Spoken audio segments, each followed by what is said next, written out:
ये श्री जी के चरणों में हम झुका रहे अपना। माता जिनके जीवन की हर चर्या बन पड़ी स्वयं ही नवगाता। जैनागम का वह सुधा कलश जो बिखराते हैं गली गली, जिनके दर्शन को पा करके खिलती मुरझाई हृदय कली। आचार्य विद्यासागर मुनिंद्राय अत्र अवतर अवतर शंभो सठ आवानन जय हो जय हो जय हो। अत्र तिष्ठ ठाठ स्थापनम जय हो जय हो जय हो। अत्र मम सन्नितो भव भव सठ सन्निधि करणम परिपुष्पांजलि छिपामी। राग देश की बैतरणी से अब तक पार नहीं पाया, तब ज्ञान सिंधु के जलकण से भवकाल धोने आया हूँ। आना जाना मिट जाए मेरा यह बंद काटने आया हूँ। ओम ह्रीम श्री 108 आचार्य विद्यासागर मुनिंद्राय जन्म जरा मृत्यु विनाशनाय जलम निर्पामिति। कूद अनल में जल जल कर अपना सर्वस्व लुटाया है, निज शांत स्वरूप न जान सका जीवन भर इसे बुलाया है। चंदन सम शीतलता पाने अब शरण तुम्हारी आया हूँ। संसार ताप मिट जाए मेरा चंदन बंधन को लाया हूँ। ओम ह्रीम श्री 108 आचार्य विद्यासागर मुनिंद्राय संसार ताप विनाशनाय चंदनम निर्पामिति। अपने तो के बल सपने थे ब्रह्म और जगत का भटकाना, चरणों में अर्पित अक्षत है अक्षय पद मुझको मिल जावे। तब ज्ञान अरुण की किरणों से हृदय कमल भी खिल जावे। ओम ह्रीम श्री 108 आचार्य विद्यासागर मुनिंद्राय अक्षय प्राप्ताय अक्षतान निर्पामिति। विषय भोग की मदिरा पी मैं बना सदा से मत वाला, तृष्णा को तृप्त करें जितनी उतनी बढ़ती दुष्टा ज्वाला। मैं काम बाब हंस हेतु मन सुमन चढ़ाने आया हूँ, यह मदन विजेता बन न सके यह हाव हृदय में लाया हूँ। ओम ह्रीम श्री 108 आचार्य विद्यासागर मुनिंद्राय कामवान विध्वंसनाय पुष्पम निर्पामिति। इस क्षुधा रोग की व्यथा कथा भव भव में कहता आया हूँ। अति भक्ष अभक्ष बके फिर भी मन तृप्त नहीं कर पाया हूँ। नैवेद्य समर्पित करके मैं तृष्णा की भूख जगाऊंगा, अब और भटकना सकूं यह अंतर्बोध जगाऊंगा। ओम ह्रीम श्री 108 आचार्य विद्यासागर मुनिंद्राय क्षुधा रोग विनाशनाय नैवेद्यम निर्पामिति। है दीप समर्पित है मुनिवर मेरा तम दूर भगा देना, तुम ज्ञान दीप की बाती से ममंतर दीप जला देना। ओम श्री 108 आचार्य विद्यासागर मुनिंद्राय क्षुधा रोग विनाश महामोहांधकार विनाशनाय दीपम निर्पामिति। दिन एक रात दुखी मैं होके सो गया रोते रोते, सपने में आए गुलबर और बैठे पास बुला के। इस अशुभ कर्म ने घेरा है मैंने अब तक यह माना था, बस पाप कर्म तज पुण्य कर्म को चाह रहा अपना नाता। शुभ अशुभ कर्म सब रिपुदल है मैं इन्हें जनाने आया हूँ, इसीलिए तब चरणों में अब धूप चढ़ाने आया हूँ। ओम ह्रीम श्री 108 आचार्य विद्यासागर मुनिंद्राय अष्टकम दहनाय धूपम निर्पामिति। अरे पल तेरे साथ रहूं मैं ओ गुरु सा कितारा चेलो बनू मैं, कितारा चेलो बनू मैं। हर पल तेरे साथ रहूं मैं, भोगों को इतना भोगा कि खुद को ही भोग बना डाला। साध और साधक का अंतर मैंने आज मिटा डाला। मैं चिदानंद में लीन रहूं, पूजा का यह पल पाना है, पाना था जिसके द्वारा यह मिल बैठा मुझे ठिकाना है। ओम ह्रीम श्री 108 आचार्य विद्यासागर मुनिंद्राय महामोक्ष प्राप्ताय फलम निर्पामिति।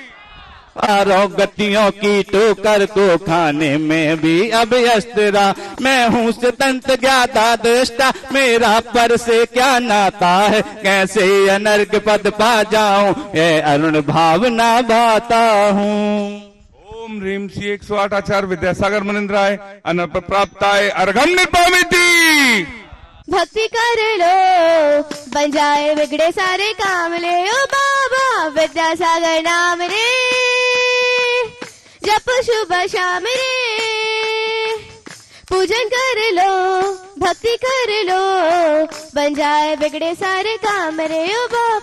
हे गुरुवर आपके गुणगाने अर्पित है, जीवन के क्षण अर्चित के सुमन समर्पित है। हर्षाएं झक्ति के कर कर्नाटक के सद लगा ग्राम में मुनिवर आपने जन्म लिया। मल्लप्पा पूज्य पिताश्री को अरे समयवती, बचपन के इस विद्यागर में विद्या के सागर। उमर पड़े मुनिराज देश भूषण जी से व्रत ब्रह्मचार्य निकल पड़े। आचार्य ज्ञान सागर ने सन 68 में मुनिपत दे डाला। अजमेर नगर में हुआ उदित मानो रवि तुम हरने वाला। परिवार आपका सबका सब दिन पथ पर चलने वाला है। आप स्वयं तीर्थ से पावन हो, आप हो अपने में समय सार। आप समय वाणी वीणा के मधुरार आप। तुम कुंद कुंद के कुंदन से कुंदन सा जग को कर देने। तुम निकल पड़े बस इसीलिए बट के अटकों को बंध देने। बोए मंद मधुर मुस्कान सदा चेहरे पर बिखरी रहती है। कर जाता नहीं चाहे कभी भी लग होना। इस अल्प उम्र में भी तुमने साहित्य सुदन अति कर डाला। जैन गीत गागर में तुमने मानो सागर भर डाला। ऐसा नहीं गुण गाने को गाना भी मेरा अनजाना। स्वर ताल छंद में क्या जानू केवल भक्ति में रम जाना। आचार्य विद्यासागर मुनिंद्र राय जय माला पूर्णार्घम निर्पामिति। बोलिए संत शिरोमणि आचार्य गुरुवर विद्यासागर जी महामुनिराज की। अरिहंताणम नमो सिद्धाणम नमो आयर्याणम नमो उवज्झायाणम नमो लोए सभ्यसाहूणम। चंद्रगिरी के अश्वकारी चंद्र प्रभु भगवान की, गुरु नाम गुरु आचार्य ज्ञान सागर जी महाराज की, मूक माटी रचयिता आचार्य परमेश्वरी गुरुदेव की, पूज्य मुनिश्री चंद्रप्रभु सागर जी व निरामय सागर जी महाराज की,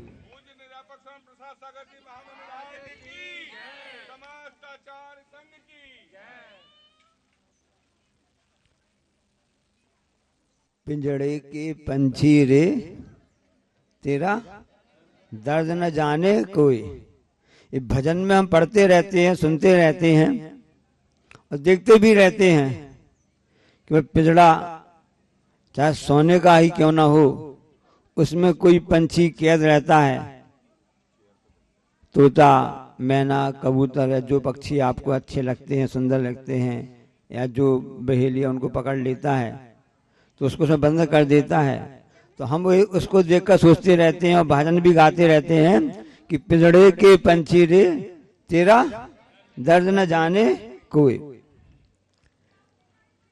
अब सोचने इस बात के लिए कि मृत्यु महोत्सव जो संस्कृत में है, उसका हिंदी का अनुवाद हमको पंक्ति उसकी याद आ गई है। उसमें लिखा था, तन पिंजड़े में पड़ी हुई है, आत्मा गर्भ अवस्था से आकुल व्याकुल है अब तक इस कर्माधीन व्यवस्था से। तन पिंजड़े में पड़ी हुई है। हम सामने वाले उस पिंजड़े को देख करके, जिसमें पंछी कैद है, उसको सोचकर, उसको देखकर सोचते रहे हैं कि यह पिंजड़ा में अंदर जो पंछी है उसका दर्द कितना भयानक है, उसको कोई नहीं समझ रहा है। हम स्वयं भूल जाते हैं कि हमारी आत्मा भी इस तन रूपी पिंजड़े में बंधी हुई है, इसके अंदर फंसी हुई है, क्योंकि कर्माधीन व्यवस्था से, कर्म के अधीन होकर के ही यह शरीर पर यह आत्मा बंधी हुई रहती है। इससे है क्योंकि शरीर तो अचेतन है और से आत्मा तो चेतन है। इन दोनों का संयोग कब से है? अनादिकाल से है, क्योंकि हम सबका हेड ऑफिस कहाँ से आए हैं? हम सभी लोग निगोस से आए हैं। तो शरीर को इस शरीर आत्मा ने हमेशा से धारण किया हुआ है। तो वही सम्यक पुरुषार्थ कर सफल हो पाता है जो इस शरीर और से इस आत्मा को अलग अलग, यानी चेतन को अचेतन से अलग कर देता है। कोई इसमें पहाड़ नहीं पेलना है, कोई ऐसी वस्तु भी नहीं है, क्योंकि दोनों एक दूसरे से मिले हुए हैं, जैसे दूध और पानी मिला हुआ है। वह हंस जो होता है वह भेद विज्ञान के द्वारा जैसे उस दूध को मोती अलग कर लेता है, दूध को अलग चुन लेता है, पानी को छोड़ देता है, उसी प्रकार से सद्ज्ञानी होते हैं जो ध्यानी होते हैं, अपने आत्मबल के आधार पर इन दोनों को अलग अलग कर करके ऐसा अनुभव में लाते हैं और सम्यक पुरुषार्थ से उसको अलग कर देते हैं। ध्यान रूपी अग्नि के द्वारा यह पुरुषार्थ करते हैं। तो वह ध्यान कैसे प्राप्त होता है? ध्यान प्राप्त करने के लिए पहले ज्ञान आवश्यक होता है। उस वस्तु का ज्ञान जब तक होगा नहीं, और ज्ञान कैसे आता है? स्वाध्याय से आता है। स्वाध्याय परमो तपा। कल जहाँ रात्रि में विश्राम किए थे वहां पर लिखा हुआ था बहुत अच्छी पंक्तियां कि गुरु की डांट पिता के प्यार से भी अच्छी होती है। आपने ऐसा लगता है क्या? नहीं, जब कभी अचासी नाराज हो जाते हैं, कुछ कहने लगते हैं तो अरे पता नहीं अचासी क्यों नाराज है, क्यों ऐसा लगता है, आकुलता व्याकुलता होने लगती है। वहां लगा गुरु की डांट पिता के प्यार से भी अच्छी होती है, क्योंकि गुरु के मन में भाव रहते हैं कि किसी भी तरह से यह सामने वाला जो व्यक्ति है उसमें उसका भी कल्याण हो जाए, उसका भी हित हो जाए। वहां पर मोह की बात नहीं रहती। यहाँ पिता के प्यार में तो मोह रहता है। कई बार मोह भी अंधा होता है, सब जानते हैं मोह में अंधा होता है। और कई बार उसके कारण से हम पिता जो रहते हैं, पुत्र खराब काम कर रहा है कि अच्छा काम कर रहा है, इसमें हम ध्यान नहीं दे पाते हैं। तो ज्ञान हमको प्राप्त कराने में गुरु सहायक होते हैं। इसलिए ज्ञान का अपने में बड़ा महत्व है। उस बेटे से कहा, बेटे तुम इतनी ठंड में क्यों, सत्य घटना बता रहा हूं। वह बेटा ठंड में कांप रहा था, क्योंकि उसके पास पर्याप्त कपड़े नहीं थे। और ठंड की बचत जो होती है, ठंड से बचत जो होती है, वो तो कपड़े के द्वारा ही होते हैं। तो गुरुजी ने उनसे कहा, बेटे से कहा, बेटे तुम कपड़े क्यों नहीं पहन रहे हो, गर्म कपड़े क्यों नहीं पहन रहे हो, तुम्हें ठंड से बचत हो जाएगी, स्वास्थ्य से बचत हो जाएगी। तो उस बेटे विद्यार्थी ने क्या उत्तर दिया कि मेरे पास इतने पैसे नहीं है कि मैं उस पैसों से कपड़े खरीद करके अपने तन को ढांक सकूं, तन की बचत कर सकूं, क्योंकि मेरे पास मुझको जितने पैसे मिलते हैं वो पैसे हम उस दिया जलाने के तेल के लिए हमको मिलते हैं। पहले लाइट नहीं थी, बिजली की व्यवस्था नहीं थी, तो पहले विद्यार्थी अध्ययन करते थे तो वो उसके लिए दीपक आदि जलाते थे, तेल आदि जलाते थे। और तेल के लिए जो भपका वगैरह होते हैं, जो भी होते हैं, लैंप होता है, उसके लिए तेल। इतना पैसा हमारे पास है, बस है कि हम उससे लैंप वह जला सकते हैं, तो कोई बात नहीं, तुम उस लैंप जो पैसे आपके पास हैं उससे आप कपड़े खरीद लो। उन्हें कपड़े यदि हम खरीद लेंगे तो हम इसमें दीपक को जला नहीं पाएंगे, तो मैं अध्ययन नहीं कर पाऊंगा। कपड़े इतने जरूरी नहीं जितने कि हमारे लिए अध्ययन जरूरी है। ये महापुरुष कौन थे आपको बता दें? स्वामी विवेकानंद के गुरु रामकृष्ण परमहंस, उनकी घटना ये बता रहे हैं आपके लिए कि उन्होंने इतना पैसे नहीं थे उनके पास में कि वो कपड़े खरीद सकें, लेकिन उस पैसे का उपयोग क्या करते थे? वो जितना पैसा मिलता था कि अध्ययन कर सकूं, रात में भी अंधेरा हो जाता, अध्ययन कैसे करूं, तो उस पैसे को अध्ययन, तो ये अध्ययन के प्रति लगन जो होती है, इसलिए कहा जाता है कि लगन एक कहलाती है। उन्हीं से जब पूछा गया कि साधु जीवन आप जीते हैं, साधु मतलब ये नहीं होता कि जो भेष धारण कर लिया, सज्जनों को साधु कहते हैं जिनके अंदर परोपकार उपकार की भावना रहती है, दूसरों की हित की भावना रहती है, वो कहलाते हैं साधु कहलाते हैं। उनसे पूछा गया कि सज्जन की परिभाषा क्या है, साधु की परिभाषा क्या है, साधु किसे कहते हैं, साधु को किस रूप में जाने हैं। उन्हें बहुत ही अच्छा उदाहरण दिया कि साधु जो होते हैं वह चावल के समान होते हैं। ये छत्तीसगढ़ का इलाका चालू हो गया ना, खपड़ी सिरद्वार, जो कि डोंगरगढ़ जिला राजनांदगांव जिला में आता था ना, ये पूरा छत्तीसगढ़ है, ये धान का कटोरा कहलाता है। यहाँ पर धान मतलब चावल बहुत होता है। तो साधु के लिए उन्होंने संज्ञा दी कि चावल के समान होता है। चावल आपको समझ में आ रहा हो कि चावल तो कैसे होता है, कहाँ साधु कहाँ चावल, चावल तो कड़ा होता है। नहीं, उन्होंने कहा साधु चावल के समान मतलब भात के समान होता है। यहाँ पर भोजन चलता ना, पानी भात और पानी, क्या बासी भात चलता ना। तो भात कैसे बनता है, गर्म पानी नीचे अग्नि लगा देते हुए पानी उसमें हड़िया होती है, हंडी होती है जो आप लोग के हिसाब से, उसमें चावल डाल देते हो, पानी से अग्नि से वह उबलता रहता है। तो साधु भात के समान होता है। भात मतलब पका हुआ भात, कच्चा चावल नहीं, क्योंकि कच्चा चावल तो कड़ा होता है और पका भात तो कोमल और मुलायम होता है। और क्या विशेषता है, कच्चे चावल में सुगंध नहीं आती है, लेकिन जब वह बासमती चावल है जो भी आपका विष्णु भोग जौन से प्रकार के आप जानते करते हैं ना, वह जब पक जाता है तो रसोई घर से अपने आप सुगंध तो बाहर भी आने लगती है। ये साधु इस तरह से होता है चावल जैसे। तो फिर इसके और भी तो वस्तुएं होती हैं, दाल में भी सुगंध आती होगी और दाल भी पकती तो मुलायम हो जाता है। तो उसमें चावल की संज्ञा क्यों दी, उसकी संज्ञा दाल की क्यों दी, दाल की संज्ञा क्यों नहीं दी, चावल की संज्ञा ही क्यों दी।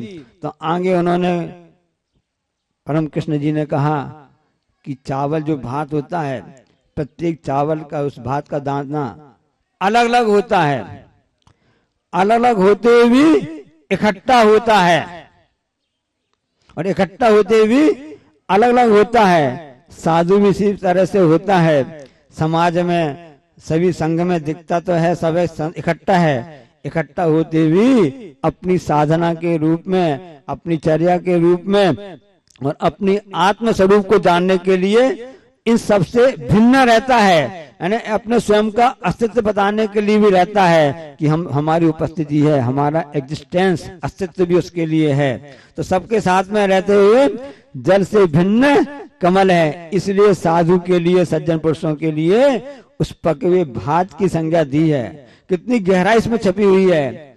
इसलिए संसार में आपको रहना, हम सब रहते हैं तो इसी ढंग से रहना चाहें कि आप उन नियमों को पालन करें, एक श्रावक के व्रत का पालन करें और उस तरह से घर के परिवार की जिम्मेदारी भी निभाते रहें, जो कर्तव्य उसको निभाते भी रहें। साथ में हम आए क्यों हैं, कहाँ से आए हैं, इसका भी हम ध्यान रखें। सबका हेड ऑफिस तो निगोद है, वहां से आए हैं क्योंकि जड़ और चेतन एक साथ संयोग चला आ रहा है। अब उसका वियोग भी करना है। वियोग उसका कैसे होगा, मतलब उसको अलग करना है, अलग हटाया नहीं जाता है। जिस प्रकार से चावल में कंकड़ दाल होते हैं तो घर में महिलाएं, माता बहना जो रहती है ना, सूपा वगैरह से अलग अलग करते हैं, उंगली से अलग करते हैं। ऐसा जड़ चेतन का संयोग यहाँ पर ऐसा नहीं है। इसको अलग करने के लिए भेद विज्ञान की आवश्यकता है। इसके लिए तो स्वाध्याय और तत्व स्वरूप जानने की परम आवश्यकता है।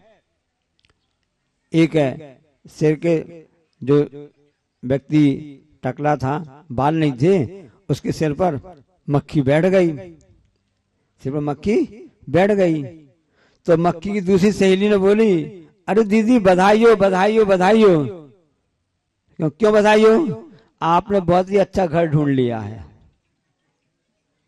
उसने क्या कहा कि आपको बधाई हो, आपने बहुत ही अच्छा घर ढूंढ लिया है, क्योंकि मक्खी किसी व्यक्ति के सिर पर खाली, जिसमें बाल नहीं थे, स्थान पर बैठ गई थी। तो आपने बहुत ही अच्छा घर ढूंढ लिया है। तो उस मक्खी जो उस स्थान पर बैठी थी, मक्खी ने बोला, अरे पगली, तू जानती नहीं है, अभी तो प्लाट खरीदा है, अभी मकान बनाना तो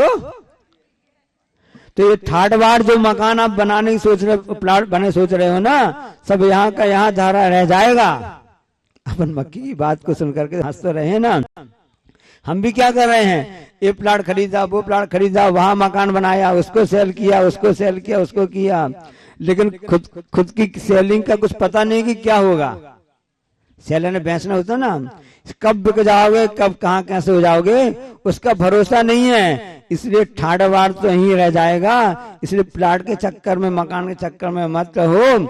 हमारा अपना स्वयं का क्या अस्तित्व, क्या स्वरूप है, उसको समझो तब ये काम हो सकता है। कल जब संगीत विश्वविद्यालय में वहां पर सामने रुके हुए थे, आचार्य श्री पूरा संघ रुका हुआ था, तो वहां के पदाधिकारी जो विश्वविद्यालय के थे और वहां पढ़ने वाले छात्र छात्राएं आए, उन्होंने निवेदन किया आचार्य श्री सामने वहां पर विश्वविद्यालय आपके वहां चरण पड़ जाए, क्योंकि आचार्य श्री कला के तो पारखी हैं और कला को विशेष समझते हैं। और जो विश्वविद्यालय इतना प्राचीन हो, जहाँ पर भारतीय कलाओं के लिए प्रोत्साहन दिया जाता हो, संगीत हो, नृत्य हो और भी गायन और मूर्ति कला, ये सब वहाँ पर सिखाई जा रही थी, तो बताई जाती है वहाँ पर अलग अलग संकाएं, 5-6 संकाएं वहाँ संकाएं वहाँ। तो फिर हमने कहा चलो अच्छा आचार्य जी नहीं जा रहे तो चलो हम भी चलते देखते हैं। हमने वहाँ पर देखा कि वहाँ पर मिट्टी और लकड़ी के बहुत से चेहरे और अलग अलग प्रकार के डिजाइन बनाई जा रही थी, हजारों वहां पर रखे हुए सब थे। तो हमने उस समय देख के सोचा कि देखो ये सभी व्यक्ति कला को प्रदर्शित तो कर रहे हैं और अनेक प्रकार के अपनी कला को मूर्त देना चाहते हैं और दिए भी हैं।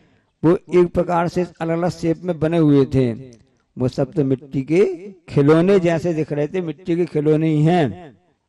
ये हमारी शरीर भी मिट्टी का ही खिलौना है।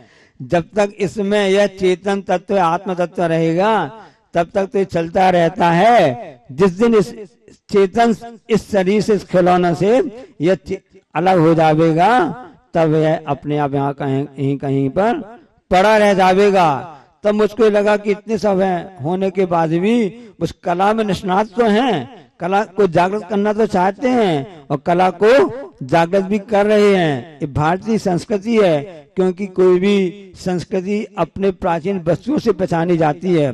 वहाँ म्यूजियम देखने भी गए, संग्रहालय बहुत बड़ा हुआ है, तो वहां पर देखा हजारों मूर्तियां प्राचीन पाषाण की हैं, वैदिक धर्म की, वैष्णव धर्म की, हिंदू धर्म की, 8वीं 10वीं शताब्दी 12वीं शताब्दी की हैं। वहां तो ऐसी प्राचीन मूर्तियां दिखी। एक आदिनाथ भगवान की खड़गासन प्रतिमा करीब 4-5 फुट की है, सांगोपांग बिल्कुल सही है, सब कुछ है। ऐसी उस स्थान पर भी बीताग प्रतिमा वहां पर विराजमान है। कितने गौरव की बात है। बाकी कुछ मूर्तियां खंडित हैं, लेकिन ये तो वहां पर पूरी सांगोपांग सही ऐसी आदिनाथ भगवान की प्रतिमा खड़गासन में विराजमान थी। हमने कहा देखो कि जो कला को चाहने वाले हैं वो कितने अच्छा वहां पर कार्य कर रहे हैं कि वहां म्यूजियम बना करके हमारी भारतीय संस्कृति की क्या पहचान होता है उसको बता रहे थे।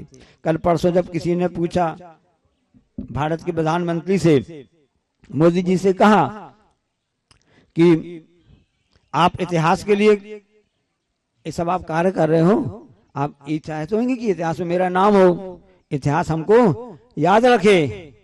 तब मोदी जी ने बहुत ही अच्छा उत्तर दिया, आपने देखा सुना भी होगा और सुन भी लेना आप लोग। मोदी जी ने कहा कि देखो जितने भी वेद है, पुराण है, शास्त्र हैं, इनको बड़े बड़े महर्षियों ने बनाया है और ऋषि बनाया है, उनका कोई नाम जानता है क्या? पुराणों को कोई नाम नहीं जानता है। सब तो पद्म पढ़े पढ़ा है, उस पढ़ा है, लेखक के नाम को ध्यान नहीं रख पाते हैं। जैसे आप लोग रसायन केमिस्ट्री पर पढ़ते ना, पुस्तक के नाम तो आप जानते हैं कि रसायन शास्त्र की पुस्तक है, भौतिक शास्त्र है, गणित है, इसकी है। लेखक के नाम बहुत कम याद रह पाते हैं, बाद में भूल भी जाते हैं जब पढ़ाई करने के बाद भी। लेकिन उस पुस्तक में क्या विषय था, उस पुस्तक में क्या विषय था, क्या ज्ञान की बात थी, ये ध्यान रहती है। तो उन पुस्तक शास्त्रों को हम सब तो जानते ही नहीं जानते हैं। बस इसी तरह से मैं तो जैसे 1.5 अरब की जनता, भारत की कितनी है? 1.5 अरब हो गया ना, हाँ। तो 1.5 अरब में मैं भी उसमें एक व्यक्ति हूँ। जैसे 1.5 अरब की जनसंख्या है उसमें मैं भी एक व्यक्ति हूँ और मुझको एक काम सौंपा गया है। किसी को पढ़ाई का काम सौंपा गया है, किसी को सफाई का काम, किसी को बढ़ईगिरी का, किसी को मकान बनाने का, किसी को सड़क बनाने का, सबके काम, किसी को भोजन बनाने का। इसी प्रकार से हमारे लिए भी एक काम सौंपा गया है। मैं भी ढंग से काम कर रहा हूँ। सब अपना अपना काम करते रहेंगे, किसी का नाम नहीं होगा। नाम होगा तो सिर्फ हमारे भारत देश का नाम होगा कि मैं हिंदुस्तान का नाम होगा कि हिंदुस्तान एक ऐसा विश्व में भी देश है जो पूरे विश्व के कल्याण की भावना भाता है, विश्व शांति की बात करता है। अब ये बात कहाँ से आ गई उनके मन में? ये बचपन के संस्कार होंगे उनके मन में, उनकी माँ ने संस्कार दिए होंगे, उनके परिवार में संस्कार दिए होंगे, तभी तो उनके मन में बात आई कि मेरा नाम जीवित है ना, इसके मतलब नहीं है मेरे देश का नाम जीवित रहना चाहिए। क्योंकि कृतिकाल का नाम रहे या न रहे, कृति के नाम से अपने आप कृतिकाल का नाम होता जाता है। सब लोग जानते हैं कि भारत देश जब गुलाम हो गया तो कैसे आजाद हुआ था। तो भारत देश ने अपने संघर्ष करके और अहिंसा के बल पर इस आजादी को प्राप्त किया था। तो लोग समझते थे, जानते थे कि अहिंसा के माध्यम से हमको आजादी मिली, इसलिए अहिंसा ही देवता होता है जिसकी पूजा करना हम सबका कर्तव्य होता है। भाई हमारे इष्ट देव कहलाते हैं, इसलिए अहिंसा को केंद्र में रख करके हमको अहिंसक प्रभु की ऐसी उपासना करना है। किस लिए करना है कि तू चेतन और देह अचेतन, यह जड़ तू ज्ञानी, मिले अनादि अतंत बिछड़े, जय पै अरु पानी। तो उस बात को समझते हुए हे भगवान, जैसे आपने वेद विज्ञान के माध्यम से और अपने ध्यान रूपी अग्नि से आपने परम तत्व को प्राप्त किया है, हमारे मन में भी वह वेद विज्ञान आ जाए, हम भी उस आत्म स्वरूप को समझ करके अपने सच्चे स्वरूप को प्राप्त करें। और वह ज्ञान के माध्यम से हो सकता है, इसलिए जहां तक जब भी हो सके ज्ञान की बातें हमेशा लेते रहना चाहिए, उसके प्रति हमेशा झुकाव रहना चाहिए। वहां एक और पंक्ति लिखी हुई थी कि किताब को जिसको किताब पढ़ने का शौक रहता है, ज्ञान अर्जन करने का शौक रहता है, किताब मतलब उपन्यास वाली बात नहीं है, यहाँ पर जो अच्छी पुस्तक है जिसके द्वारा हमारे सद्विचार आए, हमारा आचरण अच्छी तरह हो सके, जिसको प्रति लगन रहती है, वह व्यक्ति कभी भी जगत में संसार में धोखा नहीं खा सकता है, ना कभी वो बोर हो सकता है। आज के समय में तो सब बच्चे कहने लगते हैं मम्मी मैं बोर हो रहा हूँ, मम्मी मैं बोर हो रही हूँ, पापा मैं बोर हो रहा हूँ, जबकि विद्यार्थी जीवन में कभी भी बोर वाली बात तो होना ही नहीं चाहिए। राजा और विद्यार्थी जो माने संतोष, बढ़े नहीं नित नित घटे, धन विद्या का कोष। इसलिए राजा को, विद्यार्थी को हमेशा सोचना चाहिए कि हमारा कोष कैसे बढ़े। राजा सोचता है कि धन का कोष कैसे बढ़े, और विद्यार्थी को सोचना चाहिए कि हमारा विद्या का कोष कैसे बढ़े। हम सभी आचार्य विद्यासागर महाराज जी के शिष्य कहलाते हैं, उनकी उपासना करने वाले कहलाते हैं, उनको अपना गुरु मानते हैं। कम से कम उनके नाम का भी हम इस ढंग से उपयोग करें कि जैसा गुरु का नाम है उसको प्राप्त करने की भी हम हमेशा प्रयासरत हैं। बोले अहिंसा परमो धर्म।